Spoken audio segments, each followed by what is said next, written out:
Assalamualaikum warahmatullahi wabarakatuh. Perkenalkan, nama saya Ike Puspitasari dari Prodi HKI 2B. Saya dari kelompok 10. Di sini saya akan menjelaskan makalah atau materi dari kelompok 1, 2, dan 3. Makalah pertama yaitu definisi tarik tasri dan definisi ilmu tarik tasri. Pengertian tarik tasri. Tarik adalah sejarah, sedangkan tasri itu kalimatnya masdar daripada syariah yusyari'u tasyira'an. Tarik tasri adalah syariat atau hukum dari Allah Subhanahu wa taala yang Maha Pencipta. Tasri adalah hukum Islam. Jadi tarik tasri adalah mengkaji sejarah hukum Islam. Ada 3 objek tarik tasri. 1. Tasri al-ya'tiqodiyah, 2. Tasri al-amaliyah, 3. Tasri akhlakiyah. Tasri al-ya'tiqodiyah mengkaji hukum-hukum tentang masalah akidah. Di sini akidah maksudnya adalah akidah tauhid di dalam ajaran Islam. Akidah tauhid itu termasuk tarik tasri dan hukum-hukum yang dibuat oleh Tuhan yang disebut hukum samawi. Diturunkan oleh Allah dari langit yang bersumber dari Al-Quran dan hadis Nabi. Jika kita mengkaji akidah tauhid ini, itu sudah termasuk dalam mengkaji tasri atau hukum Islam. Tasri al-ya'tiqodiyah disampaikan secara oleh Rasulullah melalui dakwah dilakukan di Mekah dan selama 13 tahun lamanya. Tasri al-amaliyah mengkaji hukum keluarga yang dibagi menjadi beberapa bagian, misalnya perkawinan, pernikahan, talak, dan rujuk. Yang termasuk dalam bagian hukum amaliyah ini ada banyak. Misalnya mengenai sholat. Sholat ini juga memiliki banyak bagian yang jika dirinci lagi. Mengenai zakat yang juga jika dirinci mempunyai banyak bagian atau pembahasannya. Ada juga yang mengenai haji, hukum perdata, hukum firma Islam yang termasuk dalam kajian al-amaliyah.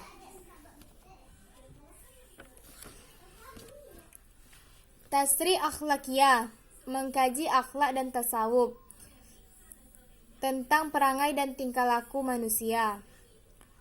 Hukum samawi dan konvensional, perbedaannya adalah hukum samawi atau langit adalah hukum yang datang dari Tuhan, dari Allah Subhanahu wa taala, atau yang disebut wahyu Tuhan, yaitu Al-Qur'an.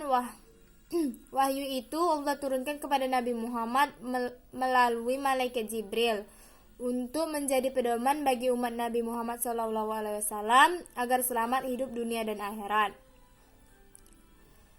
Hukum konvensional adalah hukum yang dibuat oleh manusia. Yang membuat hukum ini adalah pihak-pihak berwenang, yaitu tenaga legislatif, yudikatif, dan unikatif. Legislatif yaitu DPR dan MPR, unikatif yaitu hakim, polisi, dan yudikatif yaitu gubernur, bupati, dan wali kota, serta pejabat negara lainnya. Dinamika hukum sebelum Islam.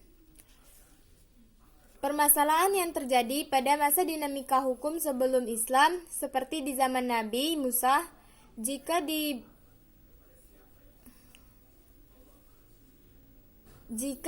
dia berbuat dosa, maka tobatnya dengan cara membunuh diri.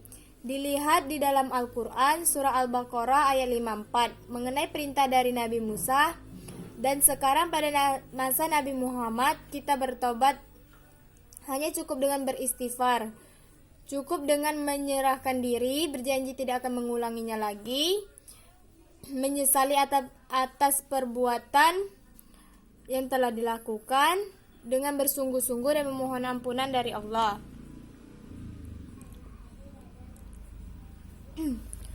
Makalah kedua yaitu sumber penetapan hukum pada zaman Nabi Muhammad SAW.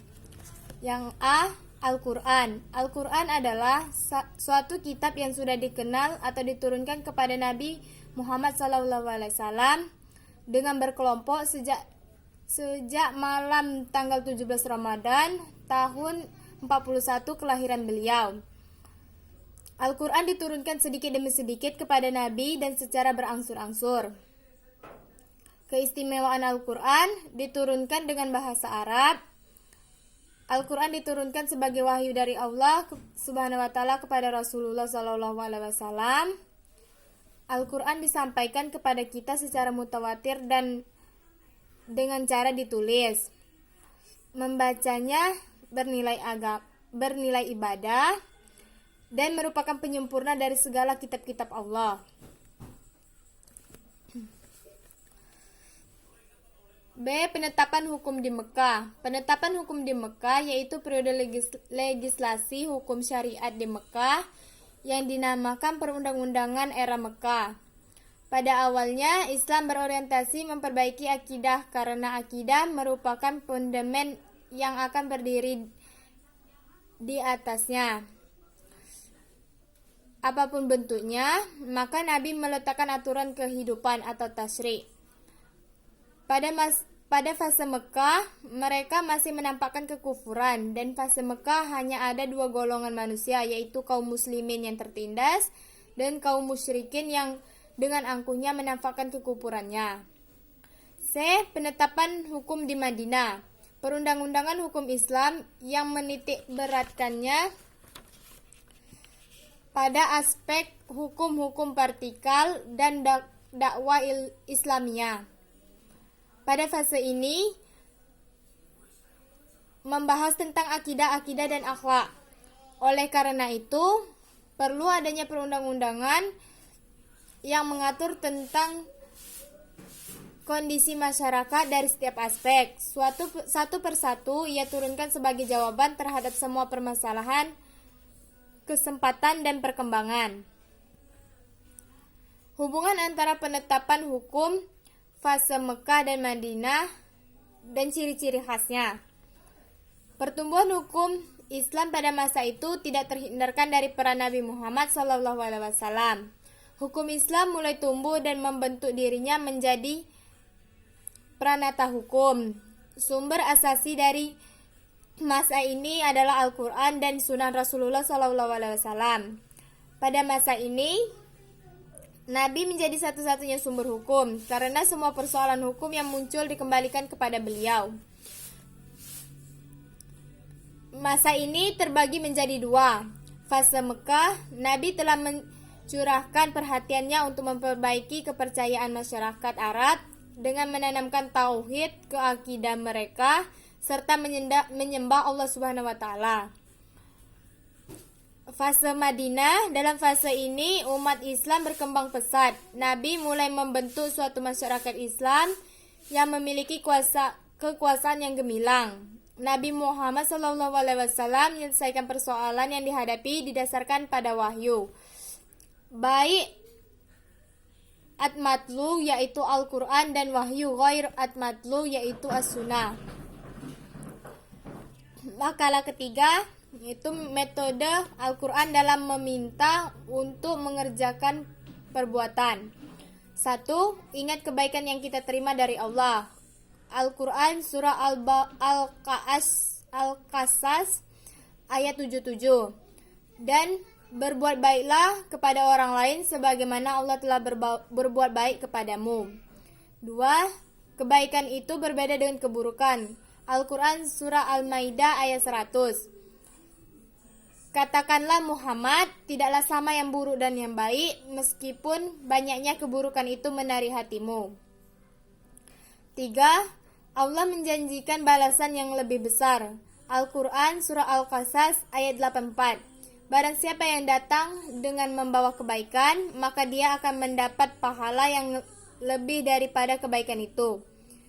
Dan barang siapa datang dengan membawa kejahatan, maka orang-orang telah mengerjakan kejahatan itu hanya diberi balasan seimbang dengan apa yang dahulu dikerjakannya. 4. Orang yang berbuat baik adalah kekasih Allah.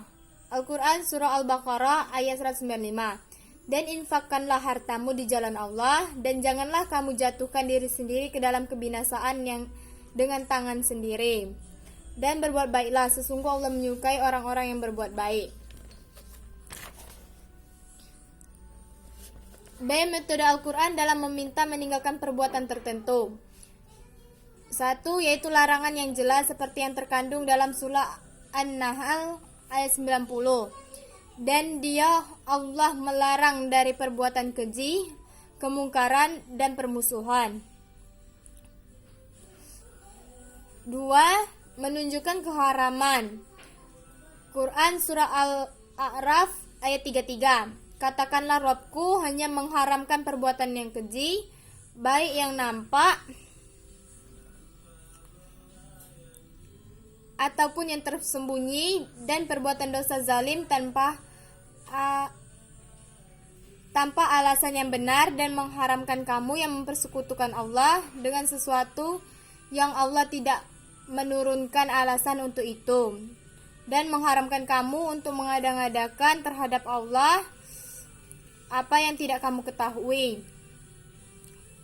3. Perintah untuk meninggalkan sesuatu seperti tinggalkanlah, biarkanlah, dan jauhilah. Meniadakan kebaikan pada perbuatan tertentu. Surat Al-Baqarah ayat 177. Kebaikan itu bukanlah menghadapkan wajahmu ke arah timur dan barat. C. Metode Al-Quran dalam memberikan pilihan antara melakukan perbuatan atau meninggalkan. 1. Meninggalkan dosa dari perbuatan tersebut sebagaimana Allah berfirman. Dan barang siapa yang ingin menangguhkan, maka tidak ada dosa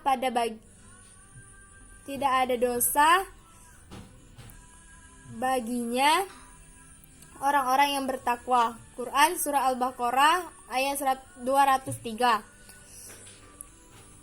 Memindahkan dosa dari perbuatan tertentu seperti firman Allah dalam Quran surah Al-Maidah ayat 93. Tidak ada dosa bagi orang-orang yang beriman dan mengerjakan amalan yang soleh karena memakan makanan yang telah mereka makan dahulu apabila mereka bertakwa serta beriman dan mengerjakan amalan-amalan yang soleh. D. Metode Al-Quran dalam menjelaskan hukum. Menurut Abdul Wahab, mengemukakan hukum-hukum yang berhubungan dengan pergaulan hidup ini di dalam Al-Quran ada 2 macam. 1. Hukum-hukum ibadah seperti sholat, puasa, zakat, haji, nazar, sumpah, dan ibadah-ibadah lainnya yang mengatur hubungan manusia dengan Allah. Hukum ini bersifat tetap dan tidak dapat berubah-ubah. 2. Hukum yang mengatur pergaulan hidup manusia dengan sesamanya, yaitu hukum muamalah. Baiklah, itu saja penyampaian makalah dari saya. Ika Puspitasari dari kelompok 10. Sekian, terima kasih. Wassalamualaikum warahmatullahi wabarakatuh.